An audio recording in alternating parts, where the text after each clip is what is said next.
A neurociência, ela nos ajuda a compreender de que forma o nosso cérebro trabalha e tendo assim, então, uma compreensão do que como funciona esse mundo externo e como é que eu levo para dentro de mim. Beleza? Então, olha só como interessante é.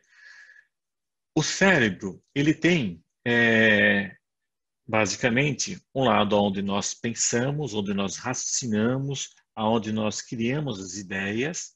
É esse lado que a gente aprende, é esse lado lógico, é esse lado que nós vamos desenvolvendo a habilidade, é esse lado onde a gente consegue entender o certo do errado. A partir do momento que cria-se as sinapses em nosso cérebro, o que acaba acontecendo? Nós então começamos a fazer de uma forma automatizada. Por exemplo, né, normalmente para quem sabe cozinhar, que já aprendeu a cozinhar, eu gosto de cozinhar, cozinho, faço as minhas, os meus almoços, minha janta e tal, mas muita coisa você faz no automático. Né? Porque você consegue, você tem essa multifuncionalidade, mas só no automático. Se você tiver que prestar atenção em algo e fazer outra coisa, você já não consegue. É muito difícil, a não ser se a pessoa trabalhou e conseguiu criar essa habilidade para se transformar num sistema automatizado. Eu consigo sair do meu carro daqui onde estou e para a empresa e nem vou prestar atenção por onde eu vou passar. Por quê? Porque eu estou do sistema automático. Então, cozinhar é um sistema automático. Eu vou andar, caminhar. Poxa vida, você aprendeu a andar quando você tinha, sei lá, 3, 4 anos de idade. Hoje você está com 20, 30, 40, 50 anos, você caminha por uma pista onde você vai fazer malhar, né, fazer exercícios, fazer caminhada, fazer jogging, e você está lá escutando uma música, está escutando um noticiário, está aprendendo inglês. Então, você está focado naquele momento, enquanto o seu corpo e você está direcionando para um outro lugar. Não, tem gente que vai fazer o exercício, ele vai focar, tá certo? Você cria aquele foco naquele momento. Mas você está focado, significa que você está raciocinando. Então, por isso, quando vamos fazer, por exemplo, uma prova, principalmente a garotada que vai para o Enem, eles vão fazer a prova, 4 horas, eles estão ali, né, queimando massa, né, a massa encefálica ali, trabalhando com o seu cérebro, e ele está gastando energia, ele está gastando porque ele está processando. Então, essa é uma maneira, você precisa levar uma barra de cereal, você precisa comer alguma coisa, você precisa estar ali comendo algo para quê? Para que essa energia que está sendo gasta seja reposta. Se você tivesse no piloto automático, muitos fazem assim, A, B, B, B, A, B, B, B, não importa, está nem raciocinando. Está o quê? Automático, não está raciocinando. Não é certo? Agora, eu faço essa distinção porque quando eu estou, então, no sistema automático, eu tenho um estímulo e reajo. Se eu estou pensando, se eu estou raciocinando, eu tenho um estímulo, então eu ajo, né? Então tem o verbo reagir e agir. O agir está na ação. Por que eu menciono isso daí? Vamos dar um exemplo clássico. Você está, por exemplo, no ônibus andando, está numa loja, não importa. E de repente uma pessoa vem e lhe pisa no pé. Quando ele pisa no teu pé, você tem uma reação. Então, ele sobe para o cérebro, né? Os seus sensores, né, indicam que tem uma dor lá no pé, ele sobe. E quando ele sobe, se você reage, que é o sistema automático, você vai virar para a pessoa, você vai olhar com uma desaprovação, dependendo de cada pessoa. Vai xingar, outras vão ficar quietas, as outras vão levantar a mão, não importa. Mas se você pensa, se você reage agindo com a parte que você faz uma reflexão, você vai analisar, o ônibus balançou, a pessoa ali perdeu o equilíbrio, como eu também poderia ter perdido e pisou no meu pé. Então ela vai pedir desculpa, você vai reagir educadamente. Ou você estava numa fila, alguém foi lá e esbarrou numa senhora de idade, ela perdeu o equilíbrio e pisou no teu pé. Você percebeu? Então, a sua ação é o contrário da reação. Então, qual é a ideia? Então, você precisa ter esse entendimento para que você possa melhor otimizar o seu dia, para que você possa agir em virtude das tarefas que elas vão aparecer, as atividades que você precisa executar, ao invés de apenas reagir. Você só reage, né, quando o estímulo é, por exemplo, uma cobrança. Aí já é tarde, aí você vai jogar fora, você vai perder tempo, você vai criar um monte de problemas. Então, para isso, você precisa criar hábito ou hábitos. E nunca, eu sempre falo nas minhas lives, nos meus vídeos, que o hábito ele é muito difícil de você obter. Por quê? Porque o hábito ele traz uma palavra que poucas pessoas conhecem, ou poucas pessoas trabalham com ela, que é a disciplina. E a disciplina é a base para que você crie a força de vontade necessária para a formação de bons hábitos. Sem a disciplina, você não cria. Existe até uma terminologia na medicina alternativa, que fala medicina oriental, que menciona que para você começar a adquirir um hábito, você precisa repetir ele por 21 dias. Aí você vai sentir que aquilo dele está lhe fazendo bem. E para que você tenha ele como gravado na sua memória, que aquilo realmente funciona, e você passa então a fazê-lo espontaneamente, você precisa de 90 dias para fixá-lo, né, para criar sinapses e aí você ter então o raciocínio no processo automático. Então, por isso que é a grande dificuldade de você criar novos hábitos. Você precisa eliminar os velhos e criar o novo. E o novo, supostamente, leva 3 meses. Né? Então, vamos dizer assim, que eu consigo criar 4 novos hábitos por ano. Bem, brincadeiras à parte, mas o que vale por detrás disso é que quando você, então, para criar hábito, um novo hábito, você precisa 3 palavrinhas mágicas. Você precisa da reflexão, você precisa do planejamento e da organização. A reflexão, quando nós falamos de reflexão, nós precisamos ter o valor do sentimento do que aquilo está nos provocando. São os princípios e valores, por isso que eu preciso fazer uma reflexão se aquilo vai ter valor para mim estar fazendo essa mudança. E o segundo, bom, já que isso tem valor, então eu parto para o planejamento de quanto tempo vai levar para mim possuir esse novo hábito. Eu já falei que leva em torno de 3 meses. Então, olha só quanto tempo que você vai ter que criar objetivos e metas para você, dentro desses 3 meses, conseguir obtê-los e, né, adquiri-los. E depois você vem para a parte de organização, que é quanto que eu vou dar de atenção a essa condição, certo? Então, assim, você pode pegar post-it, aquele negocinho de colar, você pode pegar um papel de sulfite, ou aqueles que gostam da internauta, pode usar o próprio celular. Para mim, é independente, aquele que se sentir mais confortável. Então, com essas 3 ferramentas, ou esses, né, post-it ou folha de papel sulfite, ou celular, você vai poder fazer dessa maneira.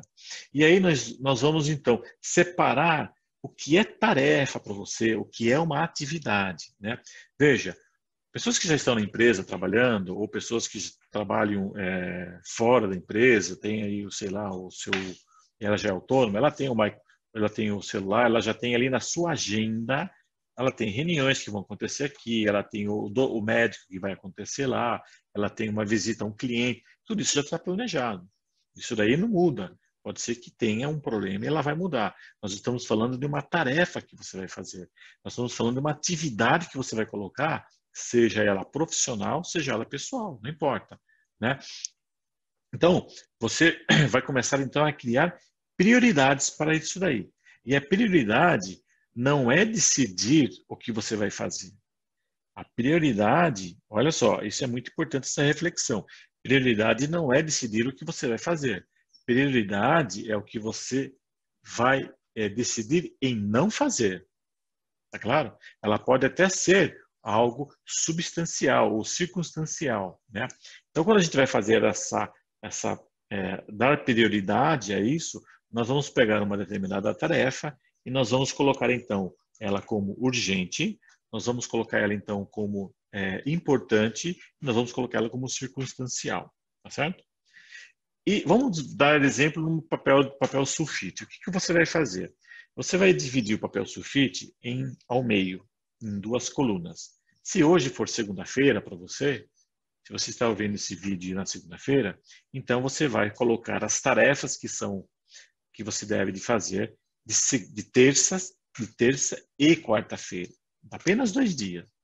Se você achar que é muito, então você faz de apenas de um dia, né? Não é uma agenda, são tarefas. E você vai classificar essas tarefas por cores. Então, por exemplo, você vai colocar elas que elas vão ser executadas nesse período, e você vai, por exemplo, colocar na cor que é urgente, na cor vermelha, no importante, na cor azul, e no circunstancial, aquilo que pode ser feito para depois, na cor verde. Beleza?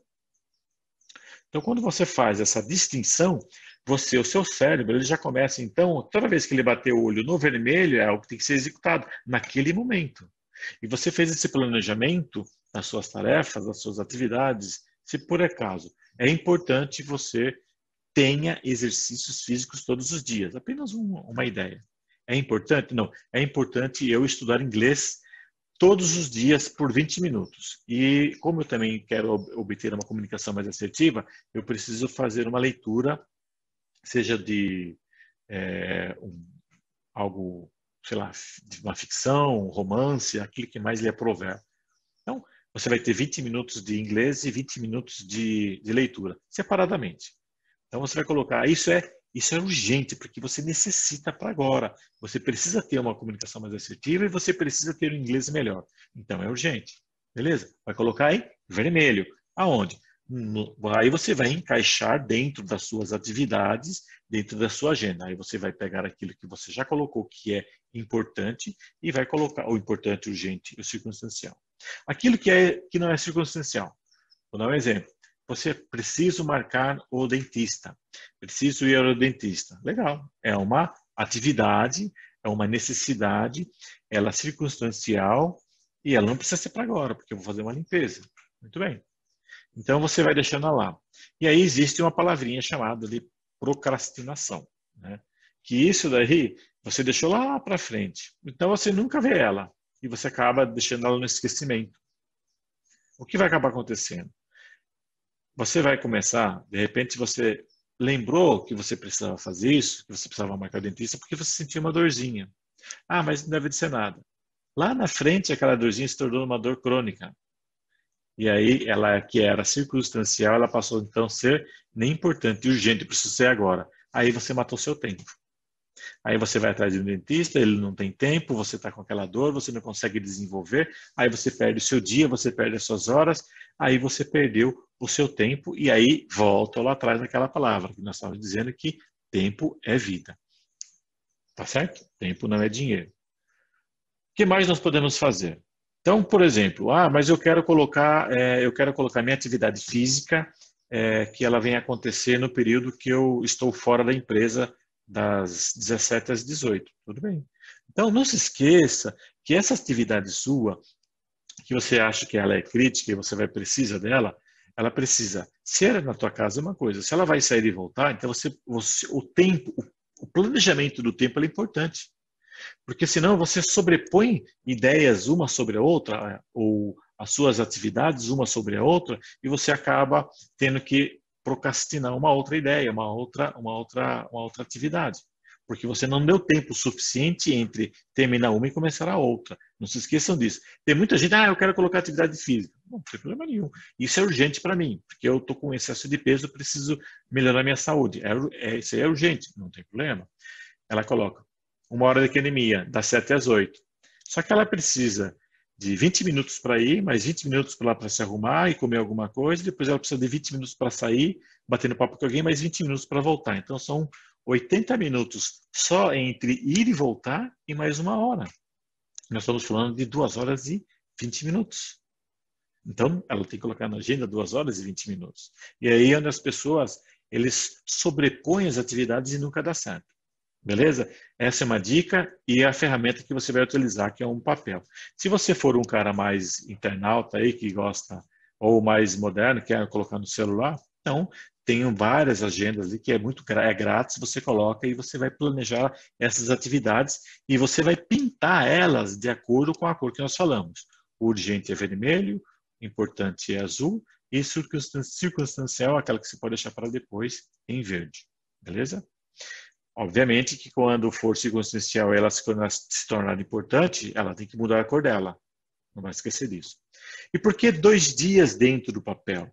Porque olha só, porque você faz algo, por exemplo, para amanhã, para quarta-feira, como nós falamos, se hoje é segunda, você faz para terça e quarta-feira, e você deixa a quinta-feira aberta para você refazer novamente, para você começar a criar esse hábito. Quando você menos esperar, você já está fazendo o planejamento da semana toda. Né? Tem pessoas que já conseguem, depois de todo esse processo, desse aprendizado e com essas pequenas ideias que eu dei, ele consegue fazer isso num prazo de 2 semanas. E fora essa condição, ele já começa a sobrepor o papel dele dentro do Microsoft, que é o calendário que ele usa, ou da própria Google, não importa, ele já sobrepõe e ele consegue, então, mensurar toda a agenda juntamente com as atividades. Né? Só para a gente não confundir entre o que é que será agendado no sentido de reuniões, porque eu estou na empresa, eu tenho encontros com o cliente, eu trabalho com vendas de casas, então eu tenho aqui visitas a algumas casas, eu tenho que levar clientes, e essa pessoa pode usar muito bem esse tipo de trabalho, que é o fato de eu colocar a agenda. Pô, eu vou levar uma pessoa em 3 condomínios, são 3 casas, normalmente essa pessoa fica, são 3 horas, mais 3, são 6 horas. Ela vai colocar uma atividade crítica. E o que acontece com as outras, que eram atividades que ela tinha colocado na agenda dela? Elas vão ser abertas, ou seja, empurradas para um outro dia. Por isso, então, que eu coloquei que a terça e a quarta você preenche e a quinta fica vazia para você refazer novamente e fazer a avaliação. Se aquilo continua como urgente ou não é mais, se aquilo que era importante continua como importante ou virou urgente, ou se aquilo que era supostamente circunstancial se tornou algo importante. Então, de 2 em 2 dias, e você tem o terceiro dia aberto para você poder se reorganizar, e você procure fazer isso com uma atividade todos os dias de análise, beleza? Né? Então, pessoal, espero que eu tenha dado alguns exemplos para vocês, alguma coisa prática, útil, importante, que vai fazer uma diferença para vocês e colocá-la em prática. Se vocês tiverem dúvidas, tenho o maior prazer em poder, coloque lá, se inscreva no canal, coloque todas as suas perguntas, coloque lá todas as suas dúvidas, coloque lá se você quer livros como referência, nós podemos fazer isso para você ter um bom entendimento e o que você pode colocar ela em prática, beleza? Bom, obrigado aí, pessoal, e que vocês tenham uma boa atividade para refazer os seus dias, as suas atividades. Um abraço.